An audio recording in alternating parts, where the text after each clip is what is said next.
Well, hello, it's Monday, August the 8th, 2022, and this is Progressive Planning Quick Tip number 21. And today I want to take on something a little bit challenging for all of us.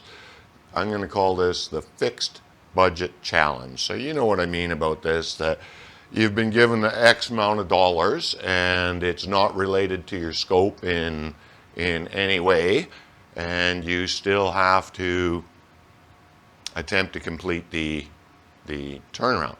So we're going to talk about that, and we want to talk first about the ways that you might have got there. So the most legitimate, let's say, reason for you to be in a fixed budget challenge is because you're about to do a turnaround in an end-of-life facility. So let's say they're going to do this one last turnaround, they're running out of feedstock, they know that this, let's say it's a refinery, is going to get shut down, you're just going to get through for the next 2 or 3 years. So that's one of the reasons for a fixed budget challenge. Another reason that happens, this is less excusable, but it happens, an investment firm has decided to get into facility process assets, and they perhaps didn't understand the entire fiscal challenge there, and they've over-leveraged themselves. There's nothing anybody on the turnaround team can do about something like that, but it still leads you into a fixed budget challenge. And one of the big things about a fixed budget challenge is it doesn't really matter how we got here, because it's still a fixed budget. So this is probably the most common reason for being a fixed budget challenge. I would also class it as the least legitimate reason for being in a fixed budget challenge. I mean, you can't do much about end of life, right? Over leveraged, you probably should have been able to do something about, but when the long range budget forecast has not been derived from a long range strategic major maintenance plan, you can end up in a fixed budget crisis. And this, to my mind, if you're going to be an investor or an operator with 10 or 15 or 20 or 25 billion dollars worth of mechanical assets, I'm going to assume that you would have a long-range maintenance plan. I mean, these are entirely mechanical assets. They're turned on, they're never shut off. They have erosion, they have corrosion, they have just plain wear and tear. There's bearings that need to be replaced. I mean, most of what we're talking about here, you could put in perspective with the automobiles that you've owned in your life. So this is the least excusable reason for being in a fixed budget challenge, but that's not what we're here to talk about today. We're not here to talk about how to fix a fixed budget challenge, because that's really beyond the turnaround group's scope and intent. But when you're in that position, what are the best ways to manage to it? Well, I'm going to tell you, it turns out the best ways to manage to a fixed budget challenge are basically to follow best practice turnaround management in the first place.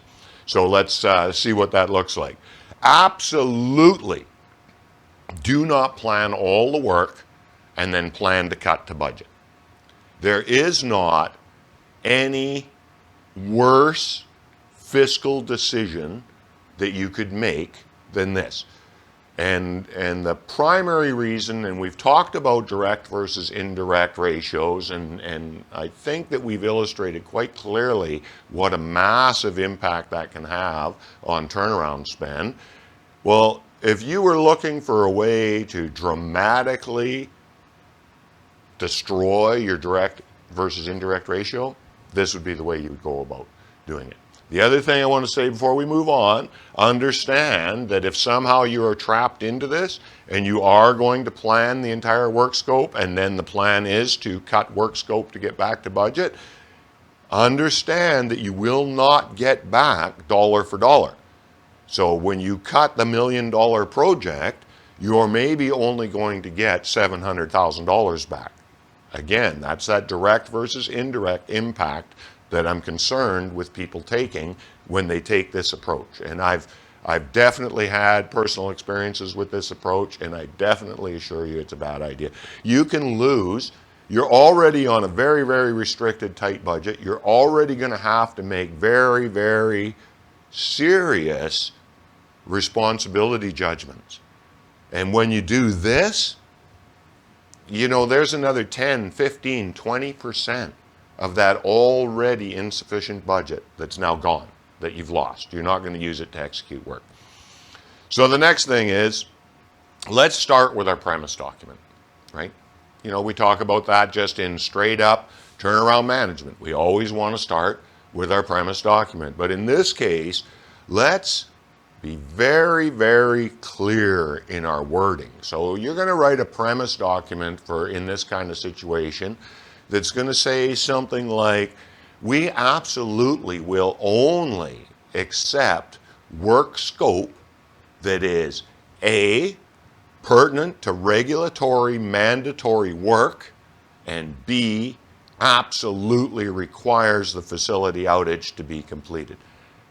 In any kind of a fixed budget challenge, that has to be the basis of your premise document.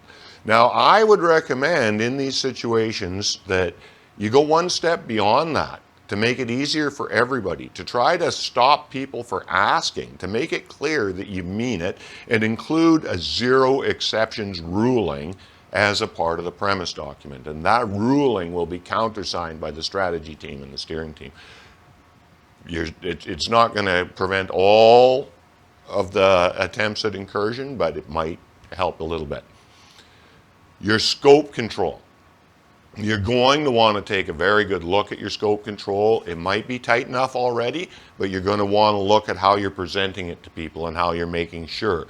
One of the things in this type of a challenge that I feel is best for your long-term career, you know, probabilities, if the budget's that tight and the decisions are going to be made that tight to the line, you should have your scope control signed off at the very top, at the strategy team.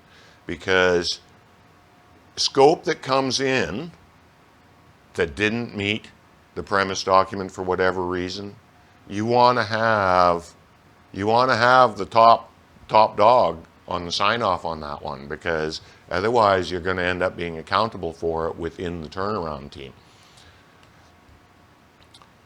Ultimately, the same thing I say about effective, cost-effective turnaround management, that's the same thing we're going to say here, more important than ever.